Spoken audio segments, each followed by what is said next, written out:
বিখ্যাত দাদা বৌদির বিরিয়ানি তো সকলেই খেয়েছো। তোমাদের পাশের বাড়ির এই যে হাউস ওয়াইফটা, সে যেভাবে বিরিয়ানিটা বানিয়েছে সেভাবে একবার বাড়িতে বানিয়ে খেয়ে দেখো না কেমন লাগে খেতে।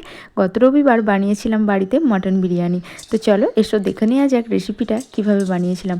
প্রথমে এই যে নোবেল প্রাপ্ত মশলাগুলো দেখছো সেগুলোকে শুকনো কাঠখোলায় একেবারে গ্যাসের ফ্লেমটাকে লো করে দিয়ে ভেজে নিতে হবে। কী কী মশলা আমি এখানে দিয়েছি সেটা তোমাদের না হয় স্ক্রিনে দিয়ে দেবো। মনে রাখবে বেশি হিট দিলেই কিন্তু মশলাগুলো একেবারে ওই পুড়ে বাঁদরের মতো কালো কালো হয়ে যাবে, আর খেতেও কিন্তু বিরিয়ানিটা খুব একটা টেস্টের হবে না। আমি এখানে অহংকারী পাত্রা দিতে ভুলেই গিয়েছিলাম, তাই মনে পড়ে গেল, শেষে আবার আরও একটু ভেজে দিয়ে দিলাম ওই মশলার মধ্যে অ্যাড করে। এবার মিক্সার গ্রাইন্ডারে দিয়ে মাথা ঘুরিয়ে নিলাম। এই যে দেখো মশলা একদম রেডি। এই মশলাগুলো ছাড়া কিন্তু বিরিয়ানি একদম অসম্পূর্ণ। এরপর আদা রসুন আর কাঁচা লঙ্কা একসঙ্গে ভালো করে মিক্সার গ্রাইন্ডারে পেস্ট করে রেখে দিলাম। এবার হচ্ছে সেই বড় আসল কাজ, মটনের মধ্যে এখন ফেস প্যাক লাগানো শুরু করতে হবে। তো চলো ঝটপট এবার ফেস প্যাক লাগিয়ে দিই। প্রথমেই দিলাম পরিমাণ মতো সর্ষের তেল, এরপর দিয়ে দাও পরিমাণ মতো লবণ। মনে রাখবে যা মেকআপ করার এবং যা ফেস প্যাক লাগানোর কিন্তু এখনই লাগিয়ে দিতে হবে, নাহলে কিন্তু ফেসিয়ালের গুণাগুণ কিছুই বুঝতে পারবে না। এরপর দিলাম ওই যে আদা কাঁচা লঙ্কা রসুনটা পেস্ট করে রেখে দিয়েছিলাম সেটা। তো এর মধ্যে দিয়ে দিতে হবে বেশ কিছুটা পরিমাণ কাশ্মীরি লঙ্কার গুঁড়ো। তোমরা চাইলে গুঁড়ো লঙ্কা ঝালের জন্য অ্যাড করতে পারো, কিন্তু আমি এখানে ঝালটা খুব একটা দেবো না, তাই কাশ্মীরি লঙ্কার গুঁড়োটাই ইউজ করলাম কালারের জন্য। এরপর দিলাম মোষের দুধ থেকে তৈরি একদম ফ্রেশ টক দই আর ভিনিগার কিছুটা পরিমাণ। 300 গ্রাম মতো টক দই আমি এখানে ইউজ করেছি, যেহেতু মাংসের পরিমাণটা আমার কাছে একটু বেশিই ছিল, 1.5 কেজির মতো।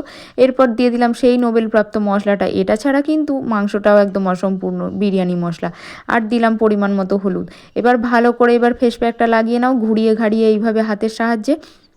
হয়ে গেলে এটাকে আধ ঘন্টার জন্য সাইড করে রেখে দাও ঢাকা চাপা দিয়ে। এরপর কড়াই গরম করে দিয়ে দাও সাদা তেল বেশ কিছুটা পরিমাণ। এবার সাদা তেল দেওয়ার পরে যেই বাবলস কেটে গিয়ে তেলটা গরম হয়ে যাবে তখনই দিয়ে দিতে হবে বেরেস্তার জন্য যে পেঁয়াজগুলো কেটে রেখেছিলাম সেই পেঁয়াজগুলো। এগুলো কিন্তু একদম রোগা রোগা করে কাটতে হবে বেরেস্তার জন্য, না হলে কিন্তু বেরেস্তা আর হবে না, তোমাকেই হেনস্থা হতে হবে। এবার সময় নিয়ে একটু পেঁয়াজগুলোকে এইভাবে লাল লাল করে ভেজে নিতে হবে। ঠিক ওই ফর্সা রং থেকে যেমন আরশোলার গায়ের রং হয় তখনই যেরকম হবে এইরকমভাবে চেপে চেপে তুলে নিতে হবে তেলটাকে ঝরিয়ে।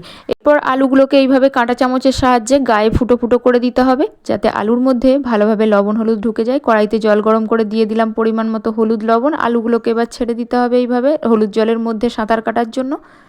পরে ছোটোবেলায় যে গুঁড়ো দুধ চুরি করে খেতাম সেই গুঁড়ো দুধ একটু জল গরমের মধ্যে গুলে দিয়ে দিলাম কেশর। কেশরটা আমি এখানে কালারের জন্য ইউজ করেছি, তোমরা চাইলে এখানে ফুড কালার ইউজ করতে পারো। এরপর এর মধ্যে দিয়ে দিলাম গোলাপ জল কেওড়া জল পরিমাণ মতো, আর দিয়ে দিতে হবে মিঠা আতর।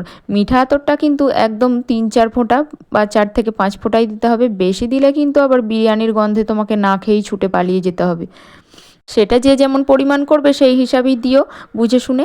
এই দেখো এখানে আলুটাও এবার ফুটতে শুরু করে দিয়েছি। আলুটা যখনই 70% মতো সিদ্ধ হয়ে যাবে তখনই এইভাবে সাঁচার সাহায্যে ছেঁকে তুলে নিতে হবে। এরপরে ওই বেরেস্তা ভাজা তেলের মধ্যেই আলুগুলোকে একটু নাড়িয়ে চাড়িয়ে ভেজে নিতে হবে উল্টে পাল্টে লাল লাল করে।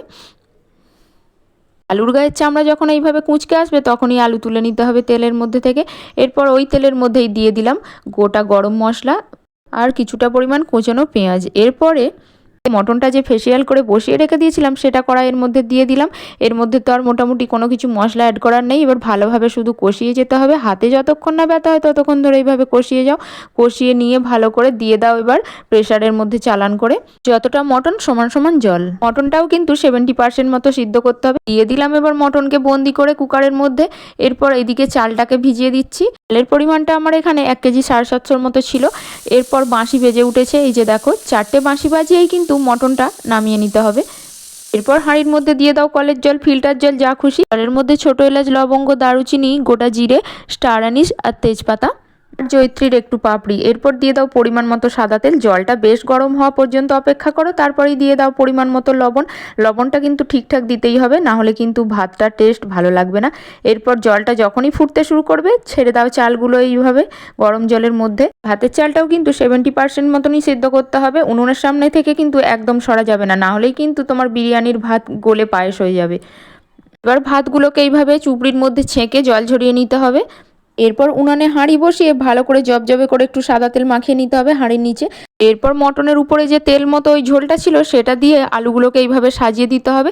এরপর মটনটাকে আলুর উপরে দিয়ে দিতে হবে। মটনটা যখন তোমরা রান্না করবে গ্রেভিটা কিন্তু একটু বেশিই রাখবে, তবেই কিন্তু বিরিয়ানিটা তলায় আটকে যাবে না।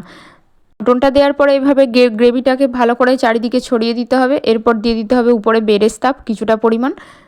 বেরেস্তা দেওয়ার পর ওই যে সেই মশলাটা যেটা ছাড়া বিরিয়ানি অসম্পূর্ণ, বিরিয়ানি মশলা, এটা কিছুটা পরিমাণ ছড়িয়ে দিতে হবে। দেওয়ার পরে দিয়ে দাও ওই জল ঝরিয়ে রাখা ভাতগুলো, অল্প অল্প করে একে একে লেয়ার লেয়ার করে দিতে হবে। এভাবে স্টেপ বাই স্টেপ একটার পর একটা সমস্ত কিছু এইভাবে দিতে হবে। ভাতটাকে এভাবে খুন্তির সাহায্যে ভালো করে সমান করে নিতে হবে। এরপর দিয়ে দিতে হবে কিছুটা পরিমাণ বেরেস্তা, তারপরে দিতে হবে বিরিয়ানি মশলা, আর দিতে হবে অল্প একটু ঘি। তো এইভাবে প্রতিটা লেয়ারের উপরেই সমস্ত কিছু মশলা এইভাবে অ্যাড করতে হবে। তো চলো কিভাবে একটার পর একটা লেয়ার বানিয়ে বিরিয়ানিটা দমে দিতে হবে, দেখতে থাকো ভিডিওটা। এরপর মটনের উপরে যে ঝোলটা ছিল সেই ঝোলটাই হাঁড়ির চারপাশে এইভাবে দিয়ে দিতে হবে। দেওয়ার পরে আরও একবার লেয়ার বানাতে হবে। আরও কিছুটা পরিমাণ ভাত দিয়ে দিলাম হাঁড়ির মধ্যে। তো দেওয়ার পরে আরও একবার বেরেস্তা, তারপরে বিরিয়ানি মশলা, তারপরে ঘি, আর ওই যে মটনের উপরে হালকা ঝোল মতো গ্রেভিটা, তো সেটা 100% নয়, 200% গ্যারেন্টি দিতে পারি, বাড়িতে এইভাবে একবার বিরিয়ানি বানালে কিন্তু দাদা বৌদি কেন, মা মাসিমা কোনো বিরিয়ানি আর পছন্দ হবে না তোমাদের। এরপর উপর দিয়ে দিয়ে দিলাম ওই দুধের মধ্যে গুলে রাখা কেশর, কেওড়া জল, গোলাপ জল আর মিঠা আতর যেটা ছিল সেটা চারিদিকে এইভাবে ছিটিয়ে দিতে হবে। আর সব শেষে দিয়ে দিলাম মাংসের ওই যে উপরের ঝোল গ্রেভিটা ছিল সেই গ্রেভিটা। এটাই হচ্ছে একদম বিরিয়ানির লাস্ট স্টেজ। এরপর উপর দিয়ে বেশ কিছুটা পরিমাণ ঘি ছড়িয়ে দিতে হবে এইভাবে চারিপাশে। দেখতে কতটা খাসা লাগছে সেটা তোমরা দেখেই হয়তো বুঝতে পারছো। হ্যাঁ, দেখতে শুধু নয়, খেতেও কিন্তু দুর্দান্ত হয়েছিল বিরিয়ানিটা।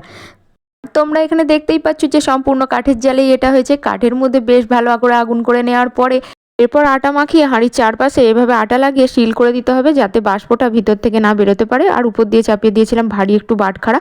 হালকা আছে 40 থেকে 45 মিনিট রেখে দিলেই একদম বিরিয়ানি পরিবেশন করার জন্য রেডি। তো চলো রিভিউটা এবার নিয়ে নিই, কেমন হয়েছিল বিরিয়ানিটা। কেমন হয়েছে ভাই বিরিয়ানি? দারুণ হয়েছে। মিঠি, কেমন হয়েছে বিরিয়ানি? খেয়ে বলো।